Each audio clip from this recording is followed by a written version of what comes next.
Hello WhatsApp guys, আসসালামু আলাইকুম। কি অবস্থা সবার? কেমন আছো তোমরা? আশা করি সবাই ভালো আছো। আল্লাহর অশেষ মেহেরবানিতে এবং তোমাদের দোয়ায় আলহামদুলিল্লাহ আমি অনেক ভালো আছি।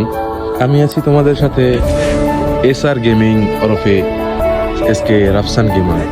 আজকে আমি যে টপিকটা নিয়ে কথা বলতে আসছি সেটা হচ্ছে আমি লাইফে ফার্স্ট বা এক কথায় বলতে পারো এই যে ফার্স্ট টাইম ইউটিউবের জন্য একটা ভিডিও তৈরি করছি এবং আমি চাচ্ছি এই ভিডিওটা তোমাদের সাথে শেয়ার করব এবং আজকে থেকেই আমি আমার লাইফের ইউটিউব জার্নিটা শুরু করতে যাচ্ছি। তো ভাই ব্রাদার, আশা করি তোমরা আমার পাশে থাকবে নতুন অবস্থায় শুরুর দিকে।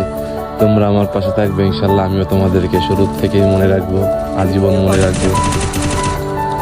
এখন ভাই কথা হচ্ছে কি, তোমরা যদি আমার পাশে না থাকো, তোমরা যদি আমার সাথে না থাকো, আমার পক্ষে তো একা কিছু করা সম্ভব না।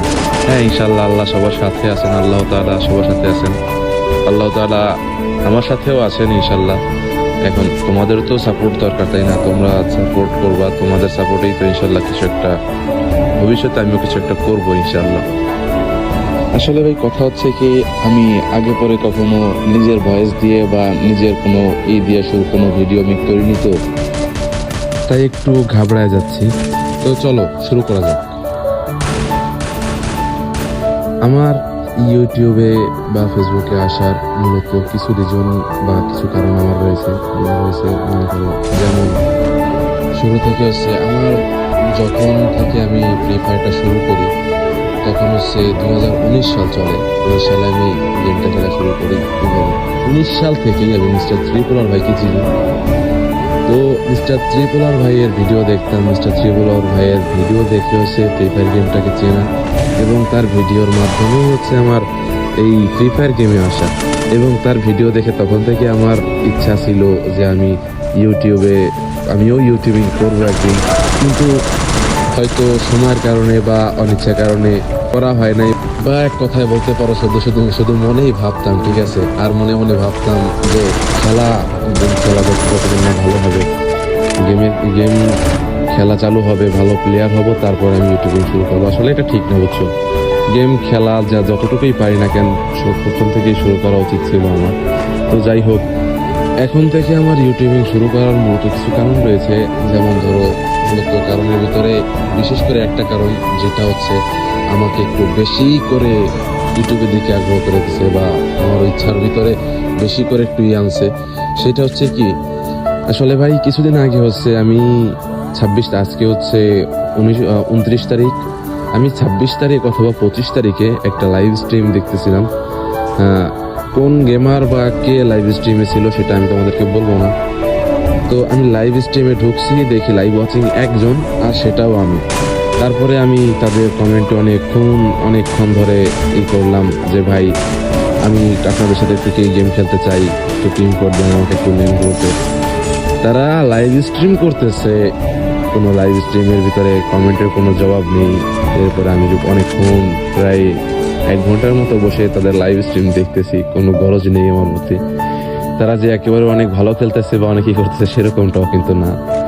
তো আমি মনে ভাবলাম যে এটা কেন, আমি লাইভ স্ট্রিমে যাব, অডিয়েন্স কি করছে, মানে কি কমেন্ট করতেছে বা তারা আমার থেকে কি চায়, তাদেরকেও তো একটু দেখা দরকার, তাই না? এখন শুধু লাইভ স্ট্রিম করে গেলাম তাহলে তো আর হবে না। তো ভাই এজন্যই এই একটা উদ্দেশ্য, একটা আশা আমার। ইনশাল্লাহ আশা করি তোমরা আমাকে সাপোর্ট করবে, তোমাদের ভালোবাসায় যদি কখনো আমি করতে পারি। আমার সব থেকে বড় একটা ইচ্ছা, তখন একটা মনের ভিতরে একটা ইচ্ছা শক্তি হয়েছে, যেটা মনে করো যদি কখনো ওরকম হইতে পারি, বড় হইতে পারি বা কখনো হইতে পারি, তো তখন আমার ইচ্ছা আছে যে অন্ততপক্ষে সপ্তাহে দুটো দিন যদি কখনো হয়, আমি যদি কখনো উঠতে পারি, তো আমি তোমাদেরকে আগামীতে জানিয়ে দেব। আমার এই ভিডিও যদি তেমন ভালো হয়, উপরে ওঠে, তো আমি তোমাদেরকে পরবর্তী ভিডিওতে জানিয়ে দিব যে কবে কোন দিন। আমি প্রতি সপ্তাহে 2 দিন তোমাদেরকে টাইম দেবো ইনশাল্লাহ।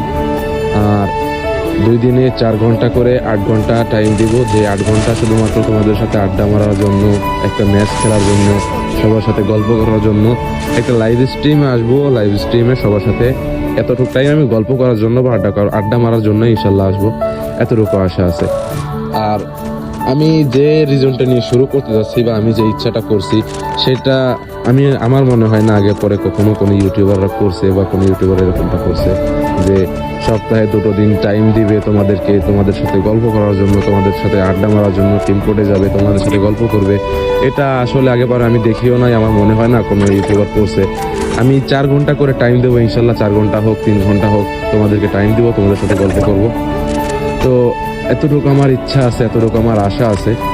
আর আসলে যে বিষয়টা নিয়ে ইউটিউবিং করার চিন্তা ভাবনা করছি আমি, সেটা হচ্ছে তোমরা তো সবাই কম বেশি সবাই কুরুল গেমিং ভাইকে চিনো। আমি ওনার অনেক বড় একজন ফ্যান্স, আমি কুরুল ভাইয়ের অনেক বড় একজন ফ্যান্স বলতে পারো। তো কুরুল ভাইকে আমার খুবই ভালো লাগে, ওনার স্নাইপার চালানো দেখে, ওনার স্নাইপিং দেখে আসছে আমার স্নাইপারের প্রতি একটা টান আসছে। তো মোবাইলে গেম প্লে করে কতটা ভালো স্নাইপার চালানো যায় সেটা তো তোমরা অবশ্যই জানো। এখন যতটুকু পারি আলহামদুলিল্লাহ ভাই, আমি মনে করি আলহামদুলিল্লাহ যতটুকু পারি আলহামদুলিল্লাহ। তো আস্তে আস্তে আরো ভালো হবে, তোমরা সাথে থাকো, তোমরা সাপোর্ট করো, ইনশাল্লাহ সেটা আরো ভালো হবে। আমি স্নাইপিং নিয়ে ভিডিও করার চিন্তা ভাবনা করতেছি, স্নাইপিং করবো, একটু বিনোদন, অবশ্যই বিনোদনও থাকবে, তোমাদের সাথে গল্প করব, তোমাদের সাথে র্যান্ডমলি খেলার ইচ্ছাই বেশি আছে।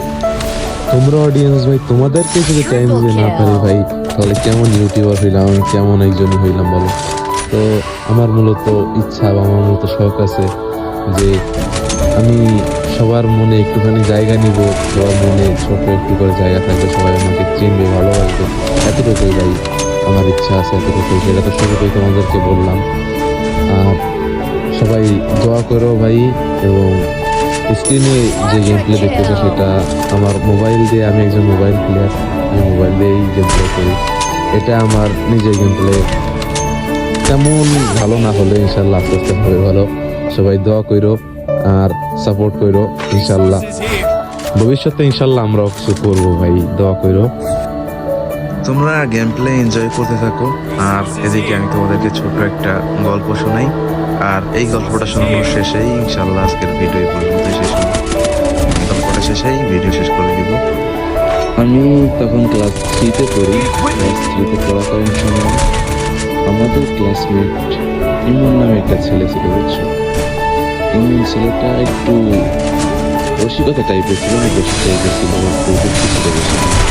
ওকে ভয় করতো না, কারোর সাথে একটু কথা বলতো না, সবার সাথে দুষ্টুমি করতো, অনেক ফাজিল ছিল, অনেক দুষ্ট ছিল ছেলেটা।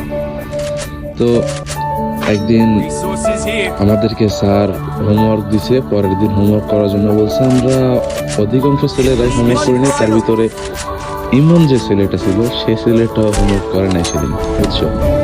তারপর স্যার রেগে মেগে পুরো ফায়ার, আর তো পুরো আগুন, কেউ কথা বলতেছে না ভয়তে। এখন স্যার বলতেছে, তোমরা কি গাধা?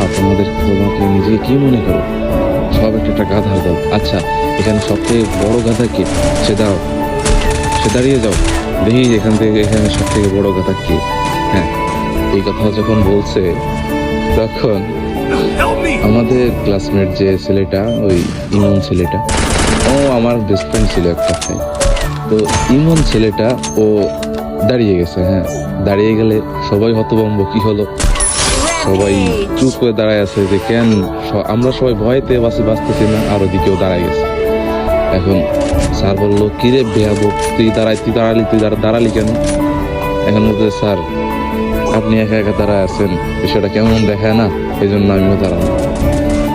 তো ভাই একটু তোমরা ভাইবেই দেখো, কত বড় ফাজিল বা কত বড় দুষ্টু হলে এরকম একটা কথা বলতে পারে। যারা বুঝছো তারা তো বুঝছোই, আর যারা না বুঝছো তারা আর কি বলবো। ওকে, আচ্ছা গাইস, আল্লাহ হাফেজ। আজকে এই পর্যন্তই ছিল। ভিডিওটা কেমন লাগছে যে তোমাদের কাছে সবাই জানিও, প্লিজ একটা কমেন্ট করো। আর এই ছোট ভাইটাকে ছোট ভাই হিসেবে দেখা সাপোর্ট করো, সাথে থাকো, ইনশাল্লাহ দোয়া করো। ওকে, আল্লাহ হাফেজ, টাটা, বাই বাই।